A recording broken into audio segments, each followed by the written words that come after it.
ಅಗಸ್ತ್ಯರು ಇನ್ನೂ ಕೆಲವು ಕೆಲಸ ಮಾಡಿದ್ದಾರೆ.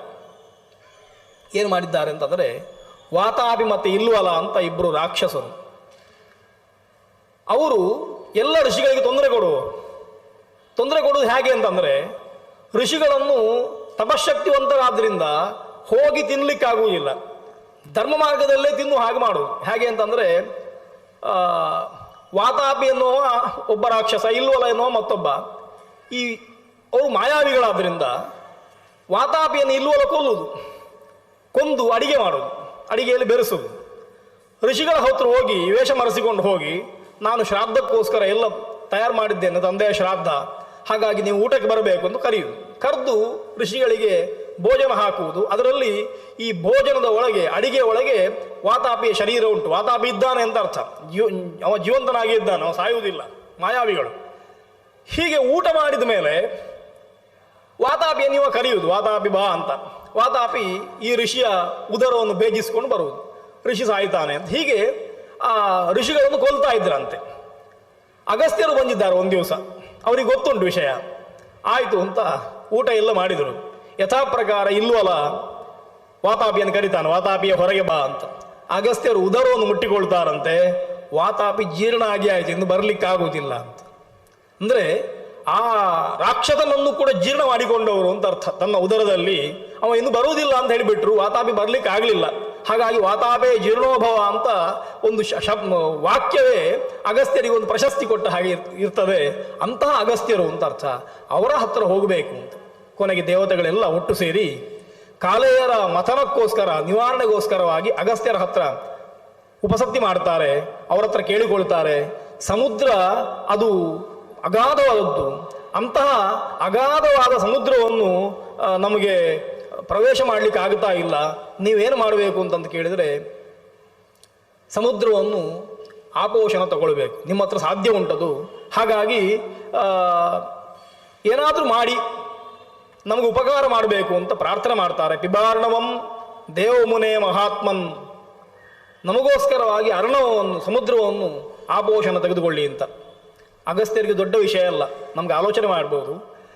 ಸಮುದ್ರ ಎಷ್ಟು ದೊಡ್ಡದುಂಟು, ಅಗಸ್ತ್ಯರು ಅದನ್ನು ಆಪೋಷಣ ತಗೊಳ್ತಾರೆ ಅಂತಂದರೆ ಅವರ ಸಾಮರ್ಥ್ಯ ಎಷ್ಟಿರಬಹುದು ಅಂತ. ಆಯಿತು ಅಂತ ಬರ್ತಾರೆ. ಬಂದು ಸಮುದ್ರದ ತಡಿಯಲ್ಲಿ ನಿಂತು ಸಮುದ್ರವನ್ನು ಯೋಗಶಕ್ತಿಯಿಂದ ತನ್ನ ಕೈಯಲ್ಲಿ ಸ್ವೀಕಾರ ಮಾಡಿ ಅಗಾಧವಾದ ಸಮುದ್ರವನ್ನು ಕುಡಿದು ಬಿಡ್ತಾರೆ ಅಂತ. ಹೇಗೆ ಕುಡಿದ್ರು ಅಂತ ನಮಗೆ ಸಂಶಯ. ಪುರಾಣ ಹೇಳ್ತದೆ, ಋಷಿಗಳಿಗೆ ಯೋಗಶಕ್ತಿ ಇತ್ತು, ಯೋಗಶಕ್ತಿಯಿಂದ ಅಸಾಧ್ಯವಾದ್ದನ್ನು ಸಾಧ್ಯ ಮಾಡ್ತಾ ಇದ್ರು ಅಂತ. ಹಾಗಾಗಿ ಇಡೀ ಸಮುದ್ರವನ್ನು ಅವರು ಸ್ವೀಕಾರ ಮಾಡಿದರು. ಸ್ವೀಕಾರ ಮಾಡಿದ ಕೂಡಲೇ ದೇವತೆಗಳು ಸುಲಭವಾಗಿ ಕಾಲೇಯರನ್ನು ವಧಿಸ್ತಾರೆ. ದೇವತೆಗಳಿಗೆ ಬೇಕಾದದ್ದು ಲಭ್ಯವಾಗುತ್ತದೆ. ಆಮೇಲೆ ಮತ್ತೇನು ಮಾಡೋದು, ಸಮುದ್ರವನ್ನು ಬತ್ತಿಸಿ ಆಗಿದೆ, ಸಮುದ್ರವನ್ನು ಪುನಃ ತುಂಬಿಸಬೇಕು.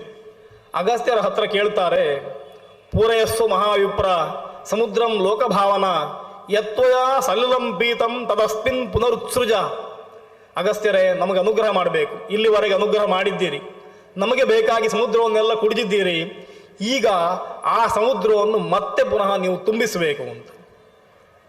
ಅದಕ್ಕೆ ಅಗಸ್ತ್ಯರಿಗೆ ಸಿಟ್ಟು ಬರ್ತದೆ. ಅವರು ಹೇಳ್ತಾರೆ, ನೀವು ಹೇಳಿದ್ದನ್ನೆಲ್ಲ ಮಾಡಲಿಕ್ಕೆ ನಾನು ನಿಮ್ಮ ಜನ ಅಲ್ಲ, ಕುಡೀರಿ ಅಂತ ಹೇಳಿದ್ದೇನೆ, ನಾನು ಕುಡಿದಿದ್ದೇನೆ, ಇನ್ನೂ ಪುನಃ ಅದನ್ನು ಹೊರಗೆ ಬಿಡಿ ಅಂತಂದರೆ ನಾನು ಎಲ್ಲಿಂದ ಬಿಡುವುದು? ಯಾಕೆ ಅಂತಂದರೆ ನಾನು ಆಪೋಷಣ ಸ್ವೀಕಾರ ಮಾಡಿದ ಸಮುದ್ರ ಅದು ನನ್ನ ಹೊಟ್ಟೆ ಒಳಗೆ ಜೀರ್ಣ ಆಯಿತು, ಹೇಗೆ ವಾತಾಪಿ ಜೀರ್ಣ ಆಗಿದ್ದಾನೋ ಹಾಗೆ. ಹಾಗಾಗಿ ಇನ್ನದನ್ನು ಹೊರಗೆ ಬಿಡಲಿಕ್ಕೆ ಆಗುವುದಿಲ್ಲ ಅಂತ ಅಗಸ್ತ್ಯರು ಉತ್ತರ ಕೊಡ್ತಾರೆ. ಜೀರ್ಣಂ ತದ್ದಿ ಮಹಾತೋಯಂ ಉಪಾಯ ಅನ್ಯ ಪ್ರಚಿಂತ್ಯತಾಂ. ಆ ಮಹಾತೋಯ, ಆ ದೊಡ್ಡ ಸಮುದ್ರ ನನ್ನ ಹೊಟ್ಟೆಯಲ್ಲಿ ಜೀರ್ಣ ಆಗಿಬಿಟ್ಟಿದೆ, ಹಾಗಾಗಿ ನೀವು ಬೇರೆ ಯಾವುದಾದ್ರೂ ಉಪಾಯವನ್ನು ನೋಡಿ ಅಂತ ಅಗಸ್ತ್ಯರು ದೇವತೆಗಳಿಗೆ ಹೇಳ್ತಾರೆ. ದೇವತೆಗಳು ಮತ್ತೆ ಯಥಾ ಪ್ರಕಾರ ಬ್ರಹ್ಮದೇವರ ಹತ್ರ ಬರ್ತಾರೆ. ಸಮುದ್ರವನ್ನು ಬತ್ತಿಸಿ ಬಿಟ್ಟಿದ್ದೇವೆ, ಸಮುದ್ರ ಇಲ್ಲ ಅಂತ ಆದರೆ ಮತ್ತೆ ಪುನಃ ಲೋಕಕ್ಕೆ ತೊಂದರೆ ಆಗ್ತದೆ, ಸಮುದ್ರವನ್ನು ತುಂಬಿಸಬೇಕು. ಅದಕ್ಕೆ ಬ್ರಹ್ಮದೇವರು ಉಪಾಯ ಹೇಳ್ತಾರೆ. ಗಂಗೌಘೇನ ಸಮುದ್ರಂಚ ಪುನಃ ಸಂಪೂರಯಿಷ್ಯತಿ ಭಗೀರಥ. ಮುಂದೆ ಇದಕ್ಕೊಂದು ಕಾರಣ ಉಂಟು. ಅಗಸ್ತ್ಯರು ಸಮುದ್ರವನ್ನು ಕುಡಿದದ್ದು, ಸಮುದ್ರವನ್ನು ಬತ್ತಿಸಿದ್ದು ಯಾಕೆ ಅಂತಂದ್ರೆ ಎಲ್ಲವೂ ಕೂಡ ಭಗವಂತನ ಇಚ್ಛೆ ಹಾಗೆ ನಡೀತದೆ ಅಂತ ಅರ್ಥ. ದೇವರು ಒಂದು ಇಚ್ಛೆ ಮಾಡಿದ್ದಾನೆ ಹೀಗಾಗಬೇಕು ಅಂತ, ಈ ಕಥೆ ಹೀಗೆ ಹೋಗಬೇಕು ಅಂತ ದೇವರ ಆಲೋಚನೆ ಉಂಟು. ಆ ಪ್ರಕಾರ ಹೋಗುವಂಥದ್ದಾದ್ದರಿಂದ ನೀವು ಅದಕ್ಕೋಸ್ಕರ ಚಿಂತಿಸಬೇಕಾದ ಅಗತ್ಯ ಇಲ್ಲ. ನೀವು ಸಮುದ್ರವನ್ನು ಬರೆದು ಮಾಡಿಸಿದ್ದೀರಿ, ಅಗಸ್ತ್ಯರು ಪುನಃ ಅದನ್ನು ತುಂಬಿಸಬೇಕು ಅಂತಿಲ್ಲ. ಅದನ್ನು ತುಂಬಿಸ್ಲಿಕ್ಕೆ ಮತ್ತೊಬ್ಬ ಬರ್ತಾನೆ. ಯಾರು ಅಂತಂದ್ರೆ ಭಗೀರಥ ಅಂತೊಬ್ಬ ರಾಜಪುತ್ರ. ಆತ ತನ್ನ ಅಜ್ಜಂದಿರನ್ನು, ತನ್ನ ವಂಶಜರನ್ನು, ಪೂರ್ವಿಕರನ್ನು ಮುಕ್ತಗೊಳಿಸಲಿಕ್ಕೋಸ್ಕರ, ಅವರಿಗೆ ಬಂದ ಶಾಪದೋಷದ ವಿಮುಕ್ತಿಗೋಸ್ಕರ ತಪಸ್ಸು ಮಾಡಿ ಮತ್ತೆ ಪುನಃ ಈ ಸಮುದ್ರವನ್ನು ಆತ ತುಂಬಿಸ್ಲಿಕ್ಕಿದ್ದಾನೆ. ಹಾಗಾಗಿ ಅಲ್ಲಿವರೆಗೆ ನೀವು ಕಾಯಿರಿ, ಅದು ದೇವರ ಇಚ್ಛೆ ಹಾಗಾಗ್ತದೆ ಅಂತ ಹೇಳಿ ಕಳಿಸ್ತಾರೆ ಅಂತ.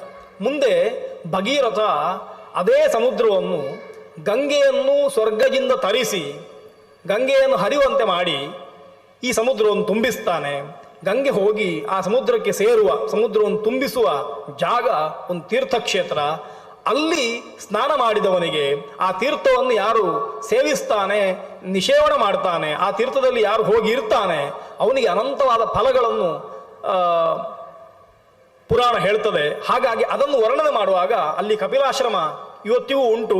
ಗಂಗೆ ನದಿಯನ್ನು ಸೇರುವ ಜಾಗದಲ್ಲಿ ಕಪಿಲ ಋಷಿಗಳು ಇದ್ದರು, ಆ ತಪಸ್ಸು ಮಾಡ್ತಾ ಇದ್ರು ಅಂತ.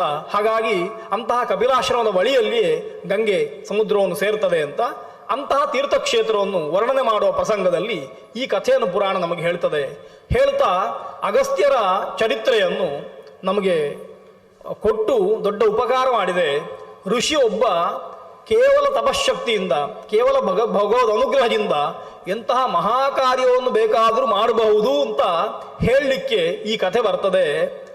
ಒಂದು ಸುಭಾಷಿತ ಉಂಟು, ಕ್ರಿಯಾಸಿದ್ಧಿ ಸತ್ವೇ ಭವತಿ ಮಹತಾಂ ನೋಪಕರಣೆ ಅಂತ. ಮಹಾತ್ಮರು ಯಾರಿದ್ದಾರೆ ಅವರು ಲೋಕೋತ್ತರವಾದ ಕೆಲಸ ಮಾಡ್ತಾರೆ. ನಾವು ಏನು ಎಣಿಸ್ತೇವೆ ಅಂತಂದ್ರೆ ಅವರ ಹತ್ರ ಒಳ್ಳೆಯ ಇಕ್ವಿಪ್ಮೆಂಟ್ ಉಂಟು ಅಂತ, ಹಾಗಾಗಿ ಅವರು ಕೆಲಸ ಮಾಡ್ತಾರೆ ಅಂತ. ಅವರ ಹತ್ರ ಇರುವ ಉಪಕರಣ, ಸಾಧನ ಅದು ತುಂಬ ಉತ್ತಮವಾದ್ದು, ಹಾಗಾಗಿ ಒಳ್ಳೆಯ ಸಾಧನೆ ಮಾಡ್ತಾರೆ ಅಂತ ನಾವು ಸಾಮಾನ್ಯವಾಗಿ ಹೇಳುವುದುಂಟು. ದೊಡ್ಡ ದೊಡ್ಡ ಸಂಗೀತಗಾರರನ್ನು ನೋಡುವಾಗ ಅವರು ಉಪಯೋಗಿಸುವಂತಹ ಸಂಗೀತೋಪಕರಣಗಳು, ಇನ್ಸ್ಟ್ರೂಮೆಂಟ್ಸ್ ಯಾವಿದ್ದಾವೆ ಅವುಗಳು ತುಂಬ ಕಾಸ್ಟ್ಲಿ ಆಗಿರ್ತವೆ. ಹಾಗಾಗಿ ಅವರು ಒಳ್ಳೆ ಕಚೇರಿ ಕೊಡ್ತಾರೆ. ಯಾಕೆ ಅಂತಂದ್ರೆ ಅವ್ರ ಇನ್ಸ್ಟ್ರೂಮೆಂಟಿಗೆ ಲಕ್ಷಗಟ್ಟಲೆ ಉಂಟು ಅಂತ. ನಾವು ಇನ್ಸ್ಟ್ರೂಮೆಂಟ್ನ ಹಿಂದೆ ಹೋಗ್ತೇವೆ, ಅವರ ಸಾಧನೆ ಬಗ್ಗೆ ನೋಡುವುದಿಲ್ಲ. ಸಾಮಾನ್ಯ ಲೋಕದಲ್ಲಿ ಇದೇ ನಿಯಮ ಇರುವಂಥದ್ದು. ಶಾಸ್ತ್ರಕಾರ ಹೇಳ್ತಾರೆ, ಸುಭಾಷಿತಕಾರ ಹೇಳ್ತಾನೆ, ಕ್ರಿಯಾಸಿದ್ಧಿ ಸತ್ವೇ ಭವತಿ ಮಹತಾಂ ನೋಪಕರಣೆ ಅಂತ. ಮಹಾತ್ಮರಿಗೆ ಯಾವುದನ್ನು ಕೊಟ್ಟರೂ ಸ್ವರ ಹೊರಡಿಸಬಲ್ಲರು, ಅವರಿಗೆ ಅಂಥದ್ದೇ ಬೇಕು ಅಂತಿಲ್ಲ. ಸ್ವರ ಬರುವಂಥದ್ದು ಯಾವುದಾದ್ರೂ ಕೂಡ ಅವರು ಅದರಲ್ಲಿ ಕೆಲಸ ಮಾಡ್ತಾರೆ. ಮಹಾತ್ಮರಿಗೆ ಯಾವುದೇ ಉಪಕರಣದ ಹಂಗಿಲ್ಲ, ಉಪಕರಣ ಹೇಗಿದ್ರೂ ನಡೀತದೆ. ಅವರಲ್ಲಿ ಇರುವಂಥದ್ದು ಯಾವುದು ಅಂತಂದರೆ ಅವರ ಕ್ರಿಯಾಸಿದ್ಧಿ ಹೇಗೆ ಅಂತಂದರೆ ಅವರ ಒಳಗಿರುವಂತಹ ಅಂತಃಶುದ್ಧಿ, ಆ ಸಾಮರ್ಥ್ಯ ಏನುಂಟು ಅದರಿಂದಾಗಿ ಆಗುವಂಥ ಧರ್ಮದ ವರ್ಣನೆ ಬರ್ತದೆ. ಭಗವಂತನಲ್ಲಿ ಭಕ್ತಿಯುಕ್ತನಾಗಿರುವವ ಹೇಗಿರಬೇಕು ವರ್ಣನೆ ಮಾಡ್ತದೆ. ಮುಂದೆ ಮತ್ತೊಂದು ವ್ರತ ಇವತ್ತಿನ ಕಾಲಕ್ಕೆ ತುಂಬ ಅಗತ್ಯ ಇರುವ, ನಮಗೆ ಬೇಕಾಗಿರುವಂಥ ಮತ್ತೊಂದು ವ್ರತವನ್ನು ಪದ್ಮಪುರಾಣ ಹೇಳ್ತದೆ. ಅದು ಅಶೂನ್ಯ ಶಯನ ವ್ರತ ಅಂತ. ಅಶೂನ್ಯ ಶಯನ ವ್ರತ ಅಂತ ಅದಕ್ಕೆ ಹೆಸರು. ಅದು ಭಗವಂತನಾದ ಮಹಾವಿಷ್ಣುವನ್ನು, ಅವನನ್ನು ಯಾವತ್ತೂ ಬಿಟ್ಟಿರದೇ ಇರುವಂತಹ ಮಹಾಲಕ್ಷ್ಮಿಯನ್ನು ಉಪಾಸನೆ ಮಾಡುವ, ರಾತ್ರಿ ಜಾಗರಣೆ ಮಾಡುವ ಒಂದು ವ್ರತ. ಅದರಿಂದ ಏನು ಫಲ ಸಿಗುತ್ತದೆ ಅಂತ ಕೇಳಿದರೆ, ಗಾರ್ಹಸ್ಥ್ಯಮ್ಮೆ ಪ್ರಣಾಶಂ ಮಾಯಾತು ಧರ್ಮಾರ್ಥ ಕಾಮದಂ. ದೇವರ ಹತ್ರ ಸಂಕಲ್ಪ ಮಾಡಬೇಕಂತೆ, ಅಶೂನ್ಯ ಶಯನ ವ್ರತ ಅಂತ ಮಾಡ್ತೇನೆ. ಅದು ಶ್ರಾವಣ ಕೃಷ್ಣ ದ್ವಿತೀಯ, ಶ್ರಾವಣ ಮಾಸದ ಕೃಷ್ಣ ಪಕ್ಷದ ಬಿದಿಗೆಯ ದಿವಸ ಮಾಡುವಂಥದ್ದು.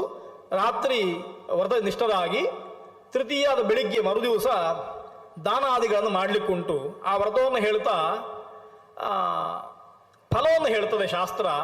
ಲಕ್ಷ್ಮಿಯ ವಿಯುಜ್ಯತೆ ದೇವ ನ ಕದಾಚಿತ್ ಯಥಾ ಹರಿಹಿ ತಥಾ ಕಲತ್ರ ಸಂಬಂಧ ದೇವ ಮಾಮೇ ವಿಮುಚ್ಯತಾಂ.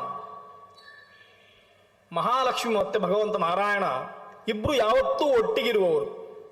ಅವರು ಒಬ್ಬರನ್ನು ಬಿಟ್ಟು ಒಬ್ಬರು ಇರುವುದಿಲ್ಲ ಅಂತ ಅರ್ಥ, ಯಾವತ್ತೂ ಇರುವುದಿಲ್ಲ. ಹಾಗಾಗಿ ದೇವರು ಕ್ಷೀರಸಾಗರದಲ್ಲಿ ಶಯ್ಯೆಯಲ್ಲಿ ಶೇಷನ ಮೇಲೆ ಮಲ್ಕೊಂಡಿದ್ದಾನೆ ಅಂತಂದ್ರೆ ಮಹಾಲಕ್ಷ್ಮಿಯು ಅಲ್ಲಿದ್ದಾಳೆ ಅಂತ ಅರ್ಥ. ಮಹಾಲಕ್ಷ್ಮಿಯನ್ನು ಬಿಟ್ಟು ಒಬ್ಬನೇ ಮಲಗಿ ದೇವರಿಗೆ ಅಭ್ಯಾಸ ಇಲ್ಲ.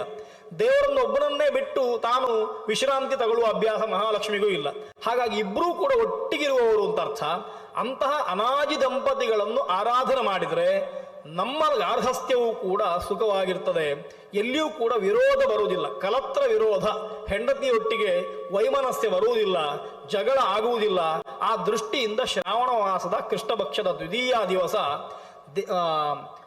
ದೇವರನ್ನು ಕಲಶದಲ್ಲಿ ಆವಾಹಿಸಿ ಪೂಜೆ ಮಾಡಬೇಕು. ಮರುದಿವಸ ಶಯ್ಯೆಯನ್ನು ದಾನ ಮಾಡಬೇಕಂತೆ. ನಮಗೆ ಯಾವ ಹಾಸಿಗೆಯಲ್ಲಿ ಒಳ್ಳೆ ನಿದ್ದೆ ಬರಬೇಕು ನಾವು ಬಯಸ್ತೇವೆ ಅಂತಂದರೆ ಅದನ್ನೇ ಮತ್ತೊಬ್ಬನಿಗೆ ದಾನ ಮಾಡಬೇಕು. ಪುರಾಣಗಳೆಲ್ಲ ದಾನವನ್ನು ಪ್ರಶಂಸೆ ಮಾಡುವಾಗ ಯಾವ್ಯಾವುದೋ ಬಯಕೆಗೋಸ್ಕರ ಯಾವ್ಯಾವ ವಸ್ತುಗಳನ್ನು ದಾನ ಮಾಡಬೇಕು ಅಂತ ಹೇಳ್ತದೆ. ಅದು ಯಾಕೆ ಹಾಗೆ ಅಂತಂದರೆ ನಮಗೆ ಯಾವುದು ಬೇಕೋ ಅದಕ್ಕೋಸ್ಕರ ನಾವು ಆ ವಸ್ತುವನ್ನೇ ಮತ್ತೊಬ್ಬನಿಗೆ ಕೊಡಬೇಕು ಅಂತ. ನಮಗೆ ಸಂತೋಷ ಬೇಕಾದರೆ ನಾವು 4 ಜನಕ್ಕೆ ಸಂತೋಷವನ್ನು ಹಂಚಬೇಕು. ಹಾಗಾಗಿ ನಮಗೆ ಸಿಹಿ ಬೇಕಾದರೆ 4 ಜನಕ್ಕೆ ಸಿಹಿಯನ್ನು ಕೊಡಬೇಕು. ನಮಗೆ ಕಷ್ಟ ಬೇಕೋ ನಾವು 4 ಜನಕ್ಕೆ ಕಷ್ಟ ಕೊಟ್ಟರೆ ಆಯಿತು, ಕಷ್ಟ ಕೇಳದೆ ಬಂದುಬಿಡುತ್ತದೆ. ಆದ್ದರಿಂದ ನಾವು ಯಾವುದನ್ನು ಇನ್ನೊಬ್ಬನಿಗೆ ಕೊಡ್ತೇವೋ ಅದೇ ನಮಗೆ ಸಿಗ್ತದೆ ಅಂತ ನಾವೆಲ್ಲ ಎಣಿಸ್ಕೊಳ್ಳೋದು. ಹೇಗೆ ಅಂತಂದ್ರೆ ನಾವು ದಾನ ಮಾಡಿದರೆ ನಮ್ಮಲ್ಲಿರುವ ವಸ್ತು ಖಾಲಿ ಆಗುತ್ತದೆ ಅಂತ ಎಲ್ಲ ಎಣಿಸ್ಕೊಳ್ಳೋದು. ಶಾಸ್ತ್ರ ಹೇಳ್ತದೆ ದಾನ ಮಾಡಿದಷ್ಟು ವಸ್ತು ತುಂಬುತ್ತದೆ, ಖಾಲಿ ಆಗುವುದಲ್ಲ. ನಿಮಗೆ ಗೊತ್ತಿಲ್ಲ ಅದು. ಯಾಕೆ ಅಂತಂದ್ರೆ ಅಣೆಕಟ್ಟಿನಲ್ಲಿ ನೀರಿರ್ತದೆ. ನೀರು ಹೆಚ್ಚಾಗುವುದು ಗೊತ್ತಾಗುವುದು ಹೇಗೆ ಅಂತಂದ್ರೆ ನೀರನ್ನು ನೀವು ಖಾಲಿ ಮಾಡ್ತಾ ಇರಬೇಕು. ನೀರಿಗೆ ಒಂದು ಕಿಂಡಿ ಮಾಡಿಬಿಟ್ರೆ ನೀರು ಹೋಗ್ತಾ ಇದ್ದ ಹಾಗೆ ಮತ್ತಷ್ಟು ನೀರು ತುಂಬಿಕೊಳ್ತಾ ಇರ್ತದೆ. ಹಾಗೇ ಬಿಟ್ಟರೆ ನೀವು ನಿಮ್ಮ ಜಾಗದಲ್ಲಿ ನೀರು ತುಂಬಿಕೊಳ್ಳೋದು ನಿಮಗೆ ಕಾಣಲಿಕ್ಕೆ ಆಗುವುದಿಲ್ಲ. ಹಾಗೆ ನಮ್ಮಲ್ಲಿ ಪುಣ್ಯ ವೃದ್ಧಿ ಆಗುವುದು ಹೇಗೆ ಅಂತಂದ್ರೆ ನಾವು ನಮ್ಮಲ್ಲಿದ್ದ ವಸ್ತುವನ್ನು ಮತ್ತೊಬ್ಬನಿಗೆ ಕೊಡಬೇಕು. ಆಗ ನಮ್ಮ ವಸ್ತುಗಳು ದ್ವಿಗುಣ ಆಗ್ತದೆ, ಪುಣ್ಯ ವೃದ್ಧಿ ಆಗ್ತದೆ. ನಾವು ತಪ್ಪ ಅರ್ಥ ಮಾಡಿಕೊಂಡಿದ್ದೇವೆ, ನಮ್ಮಲ್ಲಿದ್ದದನ್ನು ಕೊಟ್ಟರೆ ಅದು ಖಾಲಿ ಆಗ್ತದೆ ಅಂತ. ಯಾವತ್ತೂ ಕೂಡ ಪುಣ್ಯ ಎನ್ನುವಂಥದ್ದು ಕೊಡುವುದರಿಂದ ವೃದ್ಧಿ ಆಗ್ತದೆ. ಪಾಪ ಎನ್ನುವಂಥದ್ದು ಪುಣ್ಯವನ್ನು ದಾನ ಮಾಡುವುದರಿಂದ ನಾಶ ಆಗುತ್ತದೆ. ಆ ದೃಷ್ಟಿಯಿಂದ ಪುಣ್ಯವನ್ನು ವೃದ್ಧಿ ಮಾಡಿಕೊಳ್ಳಬೇಕು ಅಂತ ಅದಕ್ಕೋಸ್ಕರ ಅಶೂನ್ಯ ಶಯನ ವ್ರತ ಅಂತ ಹೇಳಿ ಆ ಮರುದಿವಸ ಕಲಶವನ್ನು ಶಯ್ಯೆಯನ್ನು ವಿಷ್ಣು ಪ್ರತಿಮೆಯನ್ನು ಇಟ್ಟು ದೇವರನ್ನು ಪೂಜಿಸಿ ಪ್ರಾರ್ಥಿಸಿ ದಾನ ಮಾಡಬೇಕು ಅಂತ. ಇದಾದ ಮೇಲೆ ಇಷ್ಟಾಪೂರ್ತಗಳು ಅಂತ 2 ಕೆಲಸಗಳನ್ನು ಪುರಾಣಗಳು ಹೇಳ್ತದೆ. ಕೇವಲ ದೇವರನ್ನು ಮಾತ್ರ ಆರಾಧನೆ ಮಾಡ್ತಾ ಇರುವುದಲ್ಲ, ಸಾಮಾಜಿಕವಾಗಿಯೂ ಅಲ್ಲಿಯೂ ದೇವರನ್ನು ನೋಡಬೇಕು ಅಂತ. ಬಿಂಬದಲ್ಲಿ ಮಾತ್ರ ದೇವರ ಆರಾಧನೆ ಅಲ್ಲ, ದೇವಸ್ಥಾನದಲ್ಲಿ ಮಾತ್ರ ದೇವರ ಆರಾಧನೆ ಅಲ್ಲ, ಊರಿನಲ್ಲೂ ದೇವರ ಆರಾಧನೆ ಮಾಡಲಿಕ್ಕುಂಟು, ಲೋಕದಲ್ಲೂ ದೇವರನ್ನು ನೋಡಬೇಕು ಅಂತ. ಮುನಿ ಅಂತ ಯಾರಿಗೆ ಹೆಸರು ಅಂತಂದ್ರೆ ಯಾರು ಎಲ್ಲ ಕಡೆ ದೇವರನ್ನು ನೋಡ್ತಾನೋ ಅವನಿಗೆ ಮುನಿ ಅಂತ ಹೆಸರು. ಹಾಗಾಗಿ ಒಂದೇ ಕಡೆ ಇದ್ದು ದೇವರನ್ನು ನೋಡುವುದಲ್ಲ, ನಾವು ಎಲ್ಲೆಲ್ಲಿಗೆ ಹೋಗ್ತೇವೆ ಅಲ್ಲಲ್ಲಿ ಎಲ್ಲ ದೇವರನ್ನು ನೋಡಬೇಕು ಅಂತ. ಹಾಗಾಗಿ ನಾವು ಮಾಡುವ ಒಂದೊಂದು ಕೆಲಸವನ್ನು ದೇವರ ಪೂಜೆ ಅಂತ ಪುರಾಣ ಬಯಸ್ತದೆ. ಆದ್ದರಿಂದ ತಟಾಕ ಪ್ರತಿಷ್ಠಾ ವಿಧಿ ಎನ್ನುವ ಒಂದು ವ್ಯವಸ್ಥೆಯನ್ನು ಪುರಾಣ ಮುಂದಿನ ಅಧ್ಯಾಯದಲ್ಲಿ ಹೇಳ್ತದೆ. ನಮಗೆಲ್ಲ ಗೊತ್ತುಂಟು, ಹಿಂದೆ ನಗರ ಅಂತ ಒಂದು ಆಗಬೇಕಾಗಿದ್ದರೆ ಪ್ರಧಾನವಾಗಿ 2 ಅಂಶಗಳು. ಒಂದು ವಿಶಾಲವಾದ ಜಾಗ ಬೇಕು, ಸ್ಥಳ ಬೇಕು. ಇನ್ನೊಂದು ಭತ್ತದ ನೀರಿನ ಸೆಲೆ ಇರಬೇಕು. ಎಲ್ಲೆಲ್ಲಿ ಮಹಾನಗರಗಳನ್ನು ಪ್ರಾಚೀನರು ನಿರ್ಮಾಣ ಮಾಡಿದ್ದಾರೆ ಅದು ಎಲ್ಲವೂ ನದಿ ದಂಡೆಯಲ್ಲಿ ಉಂಟು ಅಥವಾ ದೊಡ್ಡ ಸರೋವರದ ಸುತ್ತ ಉಂಟು. ಅದು ಬಿಟ್ಟು ಯಾವುದೋ ಗಹನವಾದ ಕಾಡಿನಲ್ಲಿ ಮರುಭೂಮಿಯಲ್ಲಿ ಯಾವುದೇ ನಗರ ನಿರ್ಮಾಣ ಆಗಲಿಲ್ಲ. ಕಾರಣ ಏನು ಅಂತ ಕೇಳಿದ್ರೆ ಪ್ರಾಥಮಿಕವಾದ ಅವಶ್ಯಕತೆ ಏನು ಉಂಟು ಅದನ್ನು ನೋಡಿಕೊಂಡು ಅದನ್ನು ನಿರ್ಮಾಣ ಮಾಡಲಾಗಿದೆ. ಹಾಗಾಗಿ ನಗರಾಂತ ಆದಲ್ಲಿ ಎಲ್ಲ ಕಡೆಯಲ್ಲಿ ದೊಡ್ಡ ನೀರಿನ ಆಶ್ರಯವನ್ನು ನಾವು ನೋಡ್ತೇವೆ.